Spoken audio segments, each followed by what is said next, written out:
anh thọ nó ăn thùng tiêu mà nè mình chú solo version xem nghe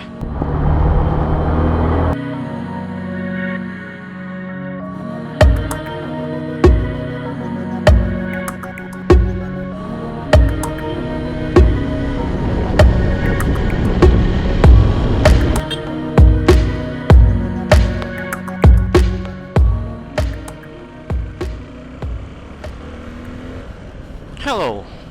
chị bảy u cái channel là cái lâu lồm luôn lẹ back at you welcome back to the channel Los Moto ADV Los nằm tệ channel là cái lâu lồm luôn lẹ back cho nỉ e với cho cái solo tiếng Sunday cho nu nia cái bike thar hi cái là khal man lâu lúc tụi cái tia chú vàng chuan hay tụi nào hay cái cái mấy khi hết à sẽ là sĩ công này công chỉ à để ổn nua là đã tới cho anh nghe còn đi cái sẽ về chắc xỉm chứ mà cái đủ ẩn nên cái là khỏi thấy lâu vàng hiện để sẽ chắc đấy à drone thar tới cái này bố cái chú vàng chú nhìn thar tới cái là chắc cái tia à với chú solo về xỉm chứ nghe công hi hay lai pay hi tôiรู้ครบไหมอ่ะแต่ละปอเสียแต่ละปนอังงเพี้ยนไหมเสะใบขี้อุ้ยงั้นทาร์เสียมั้งตีบอลวักให้กับพัลเลมเราจวนตุนแล้วจะให้กงซีระบอลเราไปกันเว้ยบอกอะให้นายตะปะผมแงกงกไหมนี่เลยวุ้งไปนั่นเนี่ยสลายเปียกล็อกซะอย่างเงี้ยให้ไล่เห็นอันเช็ควุ้งทุนแล้วฉันนี่ก็เฉลี่ยแล้วไล่ล็อกก็ส่วนเลยวุ้งไปนะหุ่นออกมาฮันเช็คแห้งงกไหมนี่ตัวตีเล็ดตานะอันติแง่ปะเสียดตกมั้งวันจู่มานี่เจ้ากันนี่พวกกันตีเวนัวตอนเนี่ยเองก็มาใส่ตัวระดับตัวตุยหาตัวพวกวันนี้เห็นให้มีวิดีโอก็เสียมไล่เห็น 20k ก็ละกายเราว่าสิ่งที่ subscriber ก็ละกายเราว่าก็ละกายง่ายเท่านั้นตัวรินแหละ 50k plus จงหน่วยจงมั้งกายง่ายเท่านั้นตัวรินจนมิโลลักคุยตัวรินก็ดีลเจ้านี่ subscriber ตัวตักตัวกันก็จะลองให้ชูมิจริงสักขบไหมอะรัวอสูรจวนนี่อักเกอร์กับเก่งเราอะเก่งเป๋เราเอกเตี้ยสูรเราตัวร่างยังถ้าไปเขียบปวารปกอะไรเตสเราว่าจะติดตักกินมั้งหันตานสักวินันเตะหนัวเม็มติดเตะฟังส่งค่ะการหันช่วยเวลตัวนี่ผู้ลำปังโนดเจอลางลำปังโดรนทะลักเตะโดรนถ้าพวกเราขัดเทียมเราว่าจีรปักขันนี่แหวะไหมอะก็เจอตัวนี่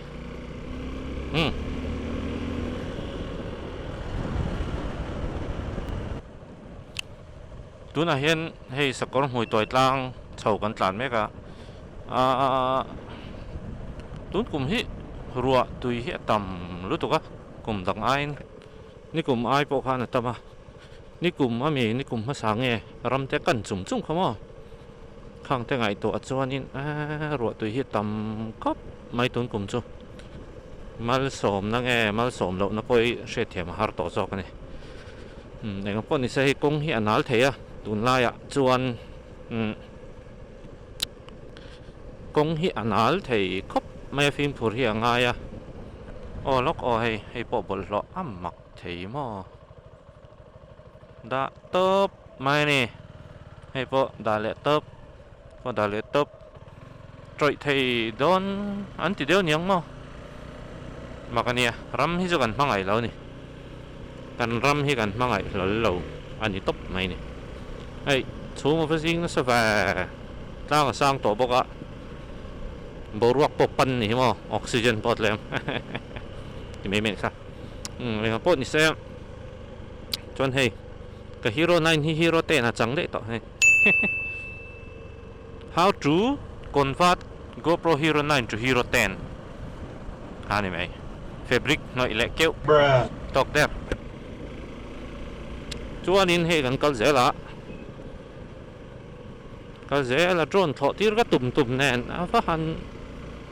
drone flying lo va drone thọ na ni ko po ni lo mo chuan hey jacket dainisi ka ha voin chu a ori ni hei sen vat mai ni sen mai hei hi có làm bé lóc không thấy second hand riding gear ka zuar do na a ori ve kan ya foreign ori ve kan ya min lo dor ve do ne ti kha karan soi do sang ruk a pe lo tura ngai la le la hi te min to ve shet alak na chu tiang vel chu nia min lo dor ve ula na kina kalaran post choi choi nga chung te chu pasum don na line chikat ania min lo dor chak torin ka ngen chau ni ala tha nge hak tam lo te nia chen pe chu mo thade de foreign na antinan sing khat sang man sing ni man te kha sang li te sang nga sang ruk te na le the nia eta India brand quality thavak lo ti me ngo kha tiang tàu de wa sang sari vela tharin le ai khanin tiang hi ala tha jok thau thau ti kha karan soi ve du ni về tắt mẹ cho anh hey cũng hiện có nhiệt khop mẹ hay là cháu chứ motor tàn phay cho anh cả rùi nghe cái motor cho anh cái thì lâu rồi bike con hay cả rùi đấy đó mà nó có thể rum mấy nè anh lâu cái bike gì phía này mà sẽ có sợi sợi đồ chuẩn trên khan nó bằng cái strap chân chú ABS anh nung làm hiểu mà vàng hiện in các rập thút cả kami slip tour veng khanin ABS in vir khanin enge nau pangkha ka van này to se kha ka va eng lo trep ni chu ke ka tan chuan in anh nung làm ABS chu ka du ta viau mia lo a off thei chon ka off ang le off road ta hian in hei kong chuk tha te lo am hia sot ewa hian in hi ABS in trigger thina kha khan min ti boy de hleka hei hi sakon hui thoi lai tang peng cái lồng mẹ lại cho bị ít lồng nào đó nè mẹ chú vàng cho anh khá sấy sấy đều rất mấy off thấy cho anh off phát chọc mày công chia đều rất chụp rong tàn phe cho anh anh sọ khá anh khá bồi thác đón cái rất cái mà tan cho anh ABS chú cái cho anh lầu mà sẽ cả bối tỷ lầu khắp mày cái riding style là ngay chọn man lại trong ABS lỗ khẩn trọng cái ní vàng hiên lệ anh chọc over về liếm xuống lỗ bốc cái mà mỏ vắt hiên cả sẽ lỗ chuyện đó chúng mình vàng cho nên cái rốn sấy về mấy này cho trả lỗ cho cái tỷ xuống miệng lỗ sẽ cái mà tan thì về đâu nè lắm bằng chú rồi sur được nghe ông đàn về thì và quất về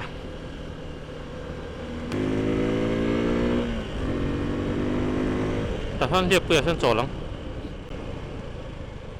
trò lóc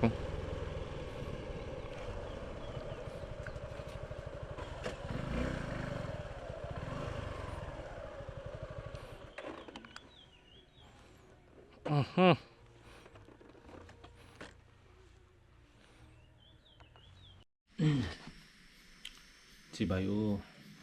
chắc thì giống như nào ngon hey liệp bùi có mặt tu này hen lâu chọc lẹ to lút tu ga hiện bồi rồi thì hiện tại ốm nó bom xí ra nên đặt này nuôi mẹ dù in cần nó mà nhị con tiền đã lù về mấy tu này này anh phải to kia nữa mà xe ati drop tu chu khol gì hay zin ve wa ko bok kan ni le kan ram hi kan mangai lo ni e berana he bai ki khala nom zar zar khop mai chak thaper per boka gì e gì tak kan gì tak chuan helai hian Torex sticker hi kan bel le loka he sticker ori ania mani company sticker mo bel vela shim shimang mite in sponsor ve si engine oil le englo vel ka eng ma oil kama englo ka soi mi dona chain liu ka hi hlia pui ni ron khal ka tum te rang ron khal chu har sa deuh don hi wan chu pochel chual tu ka ma kan ti bong ti po lam lam la kan nu hi tunai chu nau pai he nau pai hi patir ma saber ni chuan cheng sanga dong thei ti talam ni eu va lok dong le nau pai po chu mo enge adventure motorcycling hi ni reng reng adventure moto chu enge ni chia ti hi kan sayang i om je chu adventure motorcycling hi dirt bike le sport bike in mix ti nang deuh ni me a om je chuan mun la tak tak kal theina tur ang chi aduan bike ho ang te mo off road atlan thei tho highway apot lan thei tho chak tho phati ang kha ani deuh tlang puya amai ro chu i ti sang sang oma bike hi adventure sport tourer ti te oma adventure dual sport ti te oma phati ha chi sang sang oma dirt bike te po hi oma i dirt bike ne te hen shet pal lo tur nia dirt bike kan ti chu hei ha thalak kan lo ti lang he tiang hi dirt bike ania i amai ro chu englo KTM an super adventure bike ho kamo enga kha 1000 ho cc ho kha khang ho kha chassis kha dirt bike chassis ania dirt bike le hemi sport bike ang mix tak taka an siam adventure bike an ti deuh tak tak chu ni ta kha teng ho kha amai ro chu chi san san oma hi atlang puin mi pui hianin a consumer zok te hian enge tia ka sayang i hei sa pho tlan kan hmu advance sa thok fu fu kha te ang kha thiam kha kan tam lo zok ta ni kan man na tur chu atlang puin highway anianga i highway kan han tlana chon tlema kong chhia te off road te lo han om ve deuh kha tia han tlan nom sa deuh hleka kan tlan theina turang chi kha ani deuh mai ta i chu ta chuanin hei ka bike te po hi om zia chuanin adventure bike hlang ala ni lo ni chu i adventure sports tourer ani ma ma i ake hi 19 an ron mang ta 19 hi enge ake ma hi alen kher enga tinga 19 man kher te po in ti thea a chan chu kong chia lo om te khanin kong bi bo te lung te khuar te lo om te khan i video clip pakhathi karon danga eu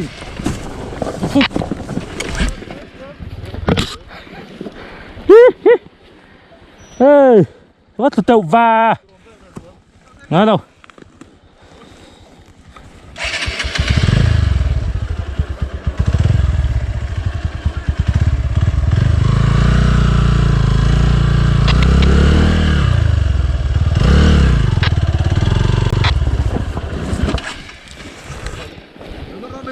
Mở rồi.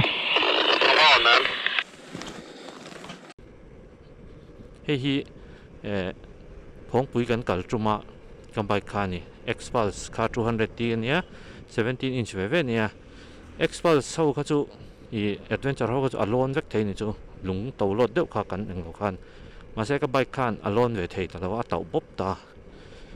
o sam deuh khan alone ve thei lo ni chu chon tle ma zon an nor deuh hlek kha ngai ta ni khami ni wang khan ake ma hi a len chuan kong chhia hi a hne so bi ka ni chu mo kong chhe hen atlan hne so bi ka i chu Himalayan te po hi 21 inch an ron mang ta nge off road a capabilities chu ala hne so zo ke an ti ni chu mo verana hetiang hemi ka bike ai he chuan ala adventure deven tia chuan a suspension te po hi ani tlang pui boka suspension hi i adventure bike ho chu a travel te thui ta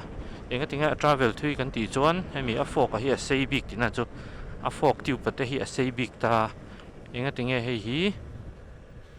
ani kher kan ti chuan hei kong chia a te hianin a so anuam bik ta ni le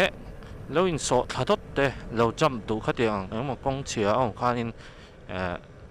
in tau turang khamo a fork han in tau a bottom kan ti thin khatiang ta om lo ta ni chu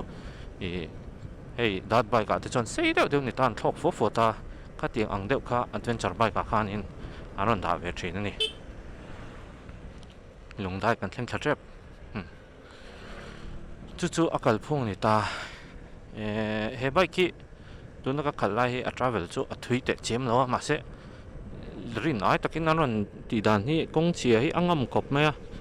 kong chia hianin a hreom lo an nuam me ma a so hi dam ru ka chu ani ni amai ro chu a ke ma a len na chuan le a suspension a nem chuan he tiang kong koi zok an sports bike chuan phadon lo ni a kola har bik ta a kol rang lo bik ta ni chu a ti deuh chui bik thina ma se om zia taka chuanin adventure bike san han tian han siam chan chu turar mo hei zin vei wak mi tan hian a thabi ka anuam bik em ma nuam sa taka hei thut handlebar sang mo kan thut dan po angil deuh at khatiang anga ta na siam duan ani awang khanin adventure bike hi an han ti deuh tabi kan o ka kal na tur ku ngoi te awa dur va khatiang lu to ka ho ka kal pe bik chong nei na kal zel sin phatang a chu alo ni ta ni adventure bike kan han ti ho chuan adventure he bike ka chi sang kha oma a company zir khanin an specs kha aron dang ve zela entilan tuna expulse hi chu adventure bike India rama chul chuaka chuan adventure bike dik tak chuan ti ve thenga ama se an ron setup dan hi adart bike ma zo ka touring atan chuan in ala nom lo zok ani chu ka bike a hi chuan mo ka khaldu dan ang hei touring chi zin na ka ti ang atang kha chuan in ala nom lo zok ani chu ani wang chuan expulse te hi chu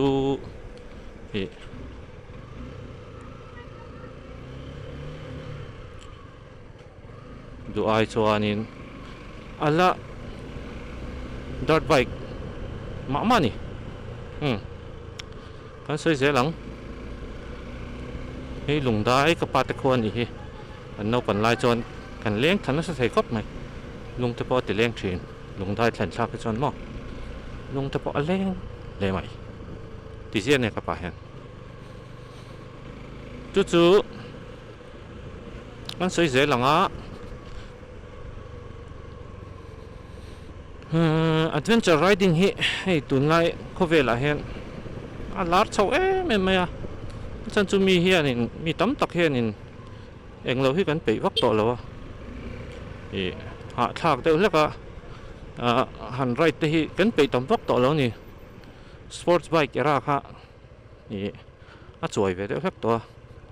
a chuai chu kan ti thei chong lo ma se ama ang em khanin kan ril ro hian sports bike kha a thok na to lo ni chu tunlaya khovela hian alar chak em adventure riding hi company shan po an zuang lut na sa ni chu adventure Harley Davidson no po he tunna bike mo ente adventure bike kan siam to ni khatiang kha ani zela chuwang chuanin Honda po hian an nei thar donin ka hria adventure bike anga hlek ong khop mai Honda hi an ni hi an thil siam hin uluka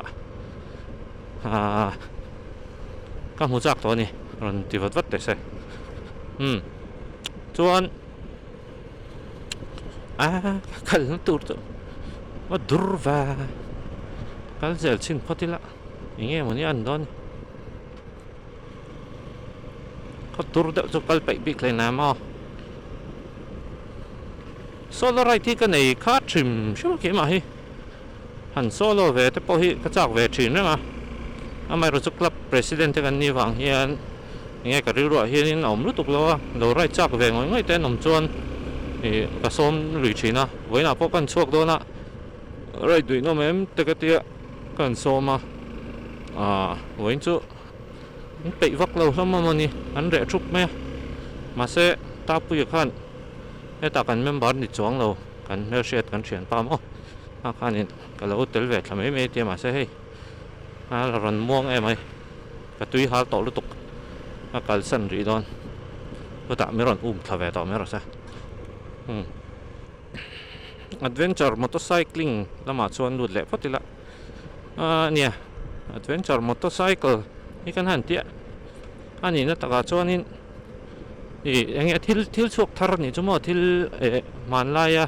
kan la chin tam lu tuk lo ang thil chuak thar bike ka han tlan chua tent ne na han kalvela khatia han kem pauta khami pa kha kha adventure motorcycling na ken tel chuni ta chuan enge ani na taka chuan scooty pon na theia splendor pon na theia sports bike pon na thei tho hi chu lela ma chuanin ngai ton na sen về đấy chuan hei enge marketing lama an ron enge marketing thiam hoi na an ron ti na mấy te po ati về thei tho enge ani về thei ngem ti na te po ro hi om về thei tho mà sẽ an nuam về thil re lang cho thil thar han lo mo thai về te hi mo enge nuam về sim riding gear han nei te ke chu nuam ka te helmet seal deuh te han lei te kha tiang han in thuam vel te hi nuam ka ti ve sim ka in thuam dang lam te enge mo power hi min pe deuh hlek te ka hre no nuam ve re ha ka riding in a ken tel ve pakhat ania robot ang deuh hlek han in chei te hian tlema chak ta deuh rio an hrian te po hi ru hi om ve te chu tiang vel mai chu nia kan kho vel chu mo eng po hian in adventure chu ti thei thon ni ngo te atur na ro kal na tur so quý mà ni bị tệ chiếm này nè lẹ đấy mấy thầy kal tha zel patela cái riding gear hi thar ka ha hi adar hi do anh lau chia lau phụ chia lau đeo cái nãy xem ai này thì số nem mà ruột hi akal ni hi mo hết tiền akal ni ruột hi cái bài kia thui đeo lắc ăn tlan pui hi cái chắc sim mà xia su khắc khăm lâu lút qua mà ni gan nghe power po ha kan anh lâu chấm ăn vắt lâu chú nghe thil ti thầy hi anh clear chắc đeo pakhat mà là vô in chuma sim anh nuam về re bike thar han ya an da trol reng at me tun la cho khal loin pu phian mai có chelu tu ka rai te cho an nuam lo riding season lo ni na taka chon mo tun lai cho se kha kan han ti về cho về re reng long cái hi bike khal hi nuam hi ka te me mo các cẩn sân thầy lâu nhỉ bé nó các hàng cẩn sân viếu đón tao bỏ các hàng cẩn sân viếu đón bỏ hen các cẩn sân thầy lâu ra aga lệ chuyện nó bay cả bốc hen tiếng mi họ cái gì về xem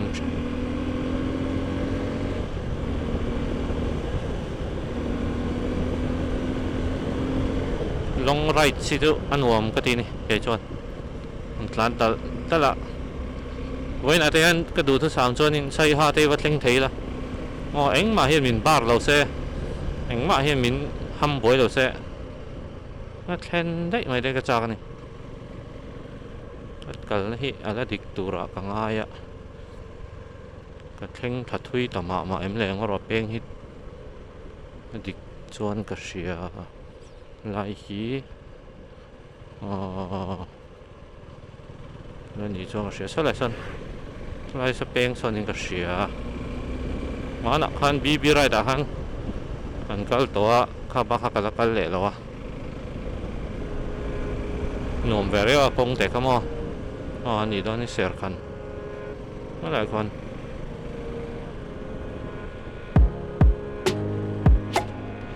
petrol hi anh nghe nó đầu thì nó có sẽ ta cho không lắm là